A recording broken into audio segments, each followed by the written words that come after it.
Hello everyone, স্বাগতম সবাইকে আরও একটি নতুন ভিডিওতে। বছর ঘুরে আবারও এলো মেলা। বাতাসে জিলিপির মিষ্টি গন্ধ আর চারিদিকে ছোটদের হই হুল্লোড়।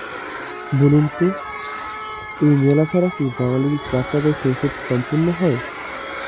আজ আমরা হারিয়ে যাব মেলার সেই চেনা ভিড়ে। গ্রাম বাংলার মেলার প্রধান আকর্ষণই হলো এই নাগরদোলা।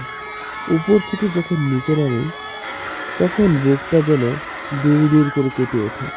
কেউ ভয় চোখ বন্ধ করে রাখে, আবার কেউ তো আনন্দে হাত উঁচু করে নাচে।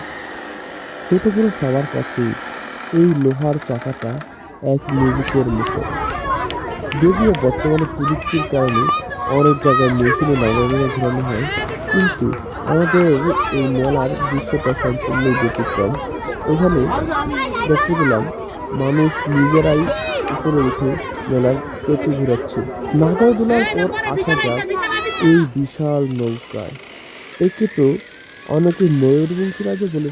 একবার ডানে একবার বামে, পেটের ভিতর কেমন যেন একটা শিরশিরানি অনুভূতি হয়, তাই না?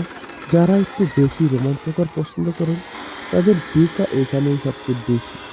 ছোট বড় সব বয়সী মানুষ কিন্তু এই ময়ূরপঙ্খী রাজ নৌকায় ওঠার জন্য ভিড় করছে।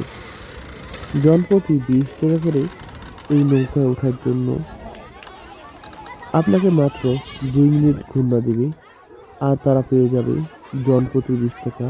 এক একটা নৌকায় 30 থেকে 40 জন পর্যন্ত ওঠা যায়। চিন্তা করে দেখুন, একদিনের মেলায় তারা কত টাকা ইনকাম করতে পারে। আমার সামনে দেখতেই পাচ্ছেন কি পরিমাণ দর্শকদের ভিড়। সব মেলার ভিড় কিন্তু এখানেই জমা হয়ে গেছে। আর যে পাশে টিকিট কাউন্টারে কিন্তু উপচে পড়া ভিড় টিকিট কাটার জন্য। মানুষ হুড় হুড় করে লাগছে টিকিট কাটার জন্য। আর এই যে দেখতে পাচ্ছেন, এই হলো টিকিট কাউন্টার। এখানে কিন্তু সিরিয়াল ধরে লাইন ধরে টিকিট কাটছে বাচ্চা থেকে বৃদ্ধ সব বয়সী মানুষই। আর এই নৌকাটাও কিন্তু ঘোরানো হয় রশি টেনে। দুই পাশে 2টা রশি, 2জন টান দেয় আর নৌকাটা চলে।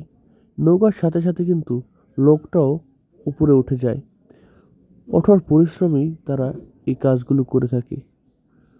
কিন্তু বর্তমানে কিন্তু অনেক জায়গায় দেখা যায় মেশিনের ইঞ্জিনের মাধ্যমে এই নৌকা নাগরদোলা ঘোরানো হয়। কিন্তু আমাদের গ্রামের মেলাটাই সম্পূর্ণ ভিন্ন, ব্যতিক্রম।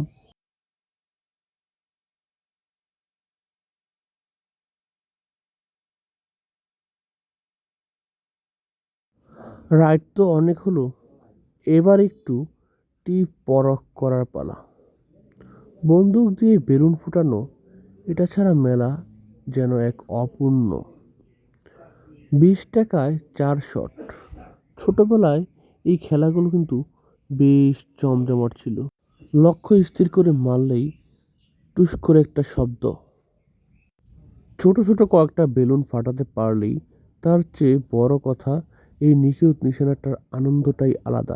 বাচ্চা থেকে বৃদ্ধ সব বয়সী লোক কিন্তু এখানে ভিড় করছে। বিশেষ করে ছেলেরা কিন্তু এই বন্দুক খেলাটা বেশি খেলে থাকে।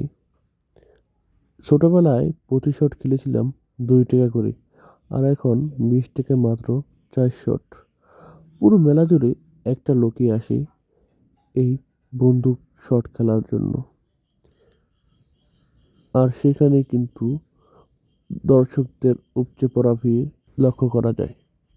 নাগরদোলার ভয়, নৌকার দুলুনি আর বেলুন ফোটানোর সেই জয়ধ্বনি, এই নিয়েই আমাদের রথ মেলা। যান্ত্রিক জীবনের ফিরে এই মেলাই যেন আমাদের মনে করিয়ে দেয় শৈশবের সেই নির্মল আনন্দ। আপনাদের মেলার সবচেয়ে প্রিয় স্মৃতি কোনটি? অবশ্যই কমেন্টে জানাবেন। ভালো লাগলে ভিডিওটি শেয়ার করুন। দেখা হবে পরের কোনো ভিডিওতে। তখন সঙ্গেই থাকুন, মুন্সিগঞ্জ ভিউর সাথেই থাকুন। ইউটিউব চ্যানেল থেকে দেখে থাকলে চ্যানেলটাকে সাবস্ক্রাইব করে রাখবেন, আর ফেসবুক পেজ থেকে দেখলে পেজটাকে ফলো দিতে ভুলবেন না।